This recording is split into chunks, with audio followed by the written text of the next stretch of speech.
Ya, Assalamualaikum dan salam bola untuk semua. Jadi untuk video kali ini saya mau buat preview lah tentang perlawanan quarter final Euro 2020. Sekarang tinggal 8 pasukan, ada tinggal 4 perlawanan. Yang pertama ada Switzerland Spain, kedua ada Belgium Italy, ketiga ada Czech Republic Denmark, yang keempat ada Ukraine dengan England lah. Jadi bergerak kepada perlawanan yang pertama antara Spain dengan Switzerland. Kedua-dua pasukan ini pun struggle lah untuk masuk ke quarter final, di mana terpaksa bermain sehingga ke extra time. Switzerland terpaksa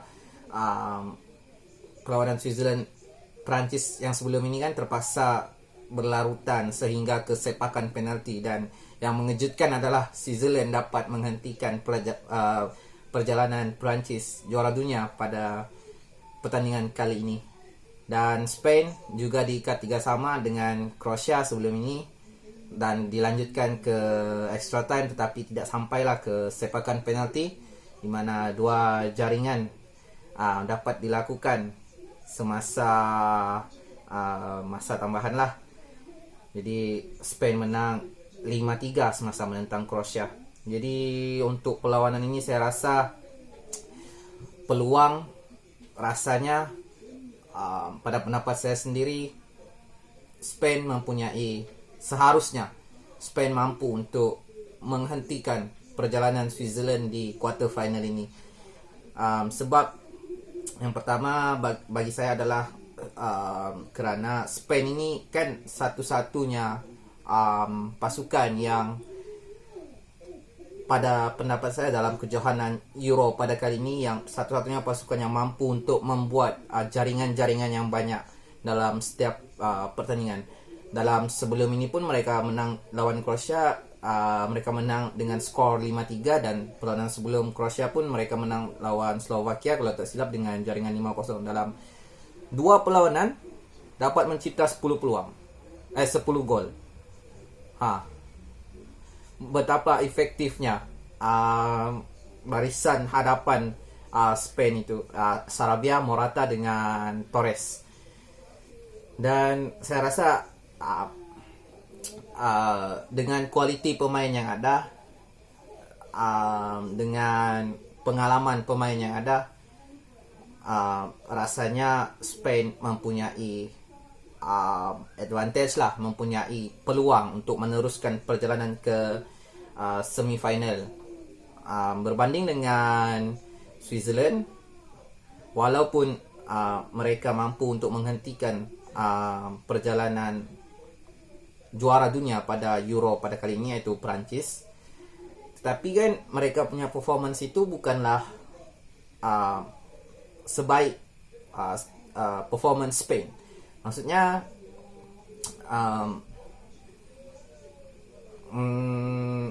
gol ataupun kemampuan pasukan ini untuk mencetak gol tidaklah begitu baik jika dibandingkan dengan pasukan Spanyol. Kenapa saya pentingkan kemampuan untuk mencetak gol? Sebab dalam perlawanan Euro pada kali ini, dalam competition Euro pada kali ini, banyak pasukan yang bagus-bagus, tetapi tidak banyak pasukan yang mampu untuk menukarkan peluang ataupun build up serangan yang dilakukan kepada gol. Maksudnya gol itu dipentingkan dalam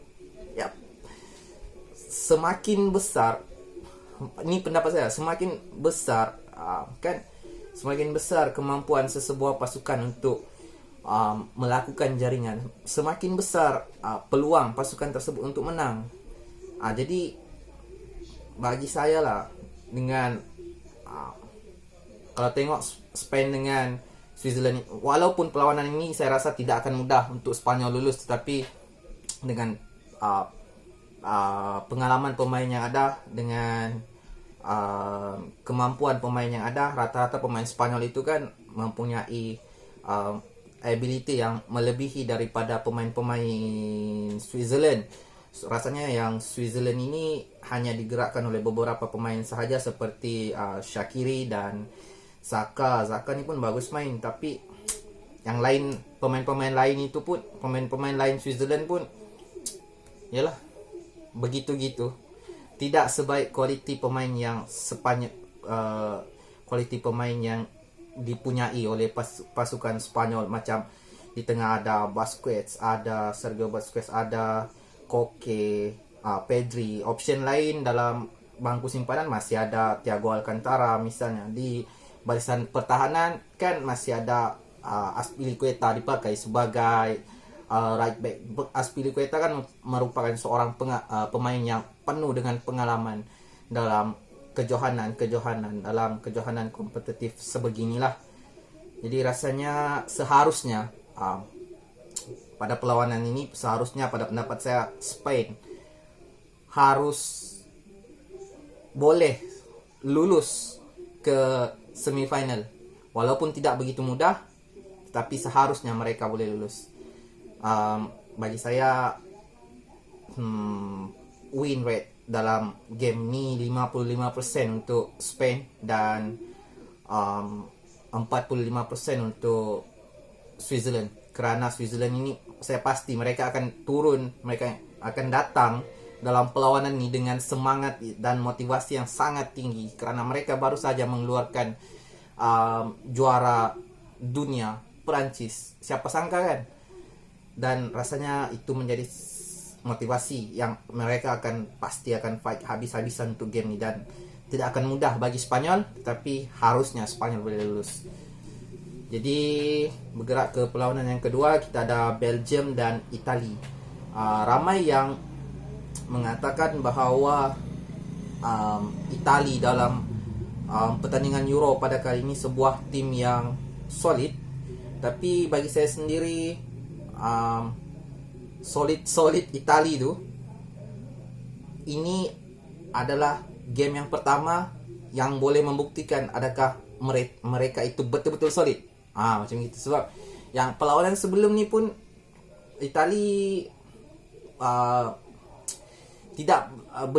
belum berjumpa lagi dengan sebuah tim yang betul-betul dapat memberi saingan macam Belgium. Sebab kalau tengok ranking FIFA pun rasanya, kalau tak silap, Belgium ini sekarang berada di ranking yang pertama. Dan bagi saya perlawanan ini sejujurnya 50-50 jugalah. Sebab Belgium pun semasa melawan Portugal pun tidak begitu mengagumkan. Cuma dapat mencipta 1 gol dan yalah, mereka menang dalam pertandingan. Itali pun lawan Austria sebelum ini pun cuma menang 2-1, beza dengan 1 gol menentang Austria. Dengan Austria pun mereka struggle, apalagi dengan Belgium yang mereka akan jumpa selepas ini. Tetapi pada pendapat saya 50-50 lah. Kedua-dua pasukan mempunyai peluang yang sama untuk lulus. Sukar untuk bagi saya untuk meramal membuat jangkaan siapa yang akan lulus dalam game ini untuk meneruskan perjalanan di semifinal Euro.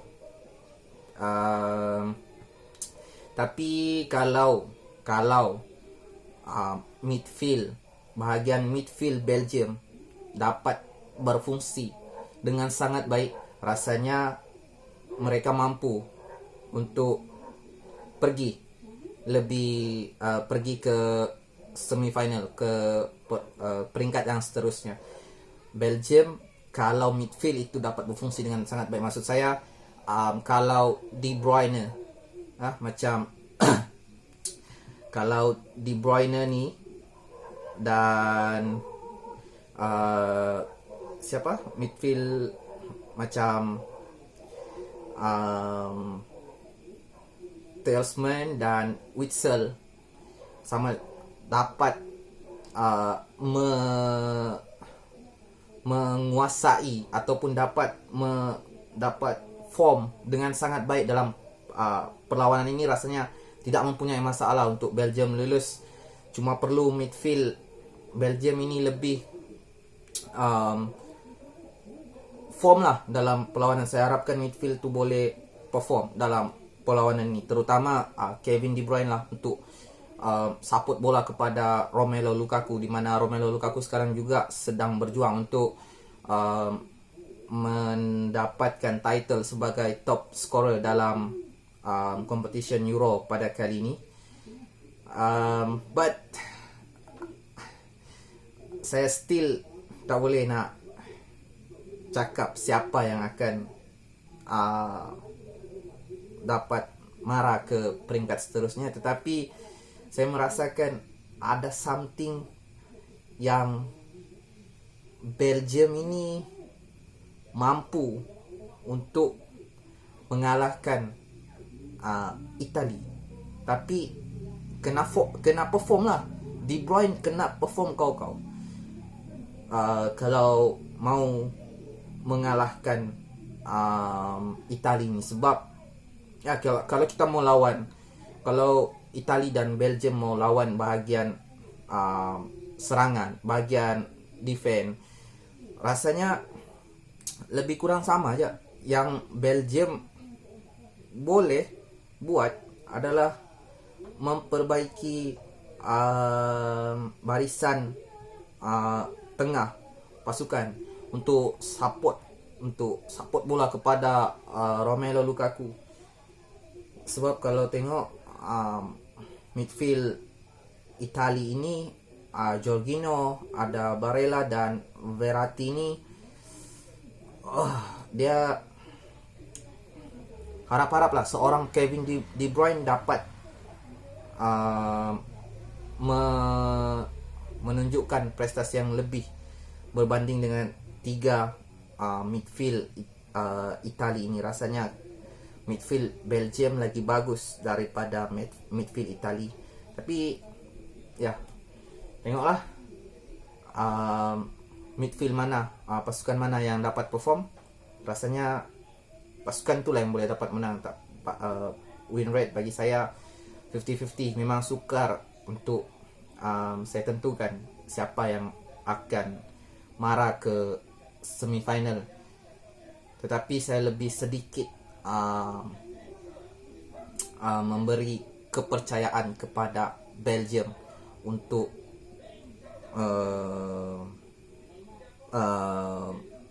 lulus ke semifinal. Sebab kalau Portugal mereka dapat keluarkan juara bertahan Euro, mereka dapat keluarkan dari saingan ni. Ini kan pula Italia kan, walaupun tidaklah begitu mudah, tetapi bagi saya mereka mampu. Saya yakin yang Belgium ini mampu. Seandainya Kevin De Bruyne tu dapat perform, maka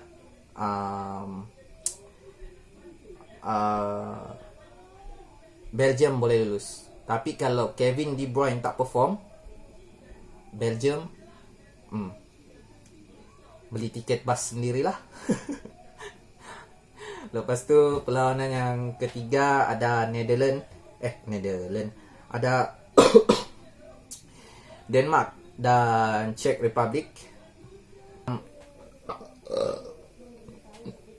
Perlawanan ini bagi saya yang mempunyai peluang untuk meneruskan perjalanan ke semifinal adalah Denmark.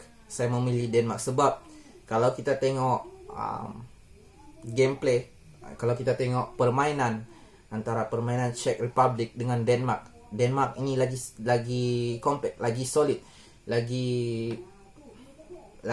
baik lah form dia tu berbanding dengan Czech Republic. Walaupun Czech Republic mempunyai seorang Patrick Schick yang namanya selalu disebut sebagai contender untuk memenangi Golden Boot dalam turnamen ini, tetapi dengan compactnya